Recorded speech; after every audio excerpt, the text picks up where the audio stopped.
students, welcome to Bosco Campus Vision. I am Darshana. Hope all of you are fine.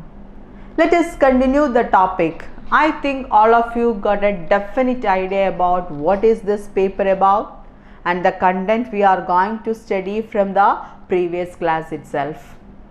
Today we are going to discuss the characteristics or properties of language and distinction between animal and human language. We already discussed some definitions regarding language. Am I right? Yes. Let us discuss in detail. Language is a very important means of communication between humans. One person can communicate his or her ideas, emotions, beliefs, or feelings to another person as they share a common chord that makes up the language.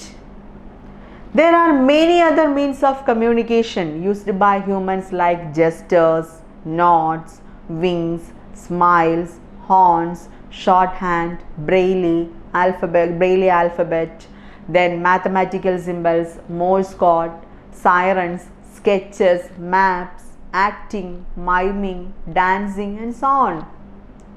But all these systems of communication are extremely limited, or they too depend language only. These symbols are not so flexible, comprehensive, perfect, and extensive as language is. Language gives shape to people's thoughts and guides and controls their entire activity. It is a carrier of civilization and culture as human thoughts and philosophy are conveyed from one generation to the other through the medium of language. Language is ubiquitous in the sense that it is present everywhere in all activities. It is important as the air we breathe and is the most valuable possession of man. Animals too have their system of communication, but their communication is limited to a very small number of messages. For example, hunger, thirst, fear, anger, etc. In the case of humans, the situation is entirely different. Human beings can send an infinite number of messages to their fellow beings. It is through language that they store knowledge, transfer it to the next generation, and yoke the present, past, and the future together. Let us discuss the characteristics of language in detail. First point is language is arbitrary. Yes, language is arbitrary in the sense that there is no inherent relation between the words of a language and their meanings or the ideas conveyed by them.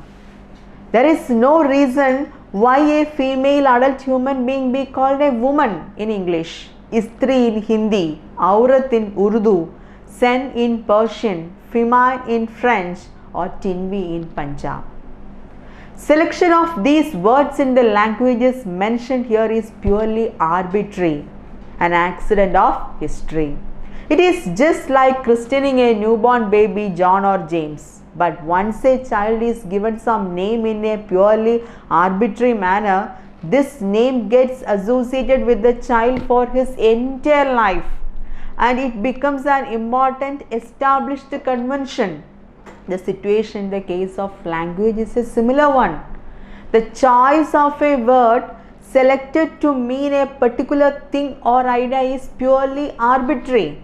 But once a word is selected for a particular referent, it comes to stay as such. The arbitrary nature of language permits or presupposes change, but such changes do not normally take place.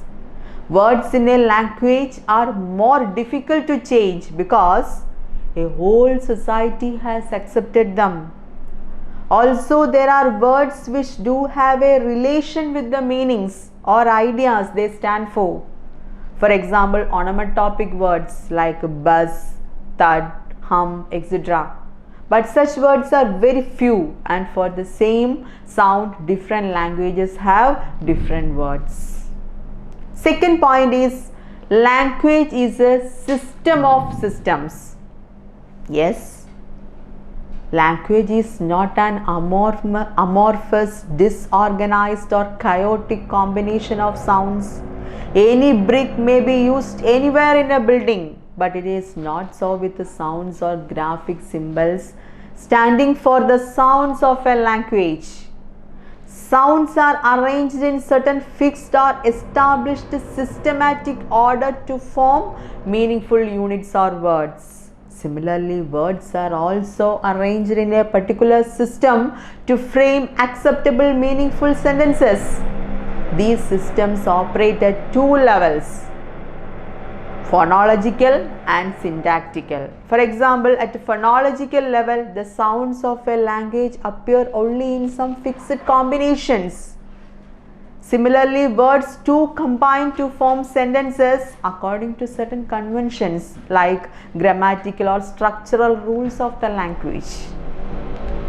Language is thus called a system of systems, as I mentioned above. This property of language is also termed duality by some linguists. Then the third point is language is primarily vocal. Language is primarily made up of vocal sounds only. It is produced by a physiological articulatory mechanism in the human body. In the beginning, languages appeared as vocal sounds, and writing comes second as an intelligent attempt to represent those vocal sounds. Writing is the graphical representation of the sounds of the language. For example, the letters K or Q represent only the K sound. Graphic symbols had to be invented for the sake of some sounds. A child has to speak first and writing comes later. It is because of these reasons that modern linguists say that speech is primary and writing is secondary.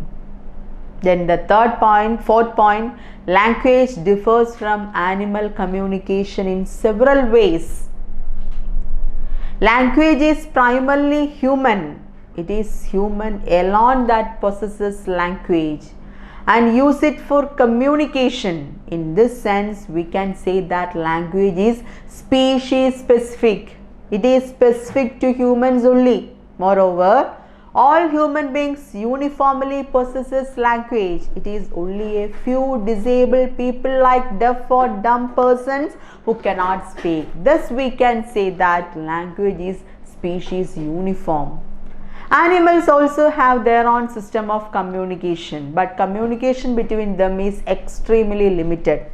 It is limited to a very small number of messages like to express hunger, thirst, fear, anger, food, love, etc.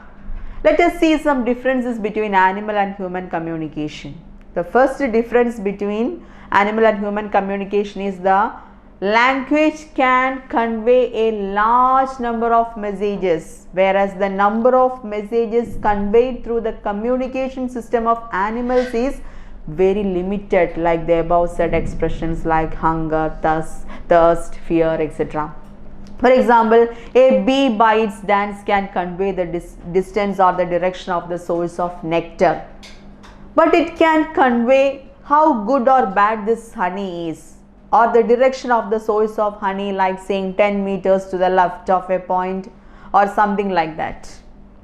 Language can convey messages along several dimensions, but here in the case of bees, messages are differentiated along two dimensions only, that is direction and distance. That means in the case of animal communication, messages are extremely limited in number.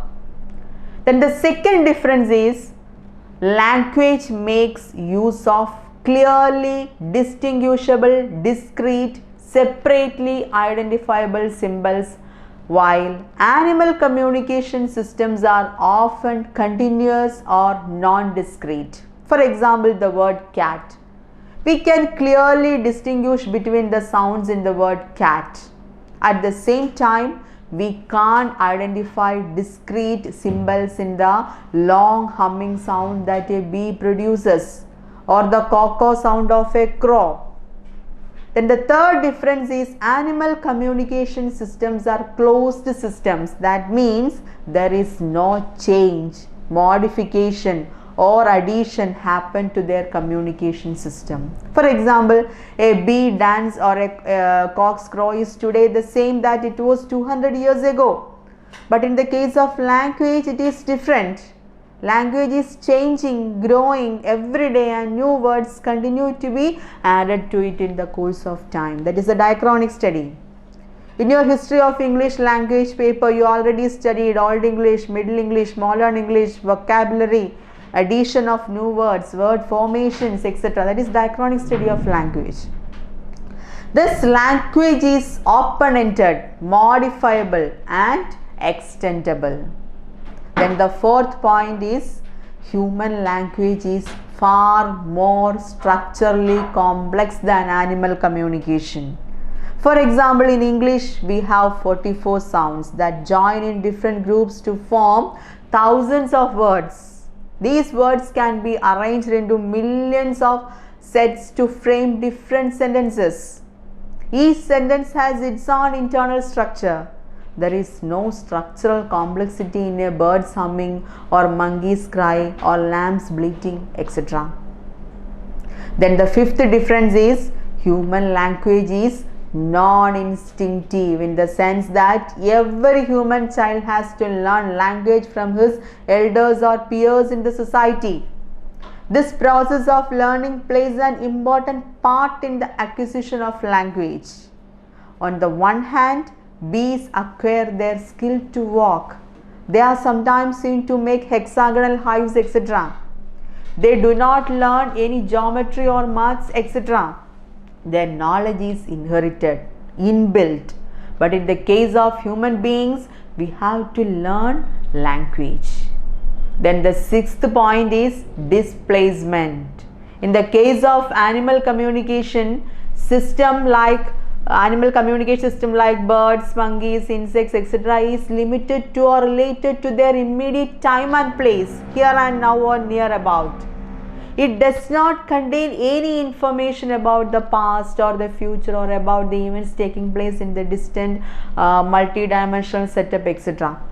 For example, when your pet animal produces a sound, a cat mews or a dog barks, you understand the messages as relating to your immediate present and place at the moment. It cannot or what it was set up to in the next few minutes. Human language users are capable of producing messages relating to present, past or future, or near and distant places, etc. This property is called displacement. It allows the users of language to talk about things and events which are not present in the immediate environment of the speaker. Animal communication lacks this property.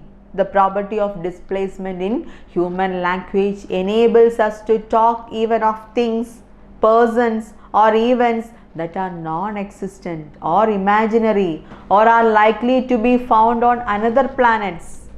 We can talk of any subjects like Superman, demons, angels, Santa Claus, etc. It is this property of displacement that allows humans to create literature, fiction, fantasy or the stream of consciousness stories, etc.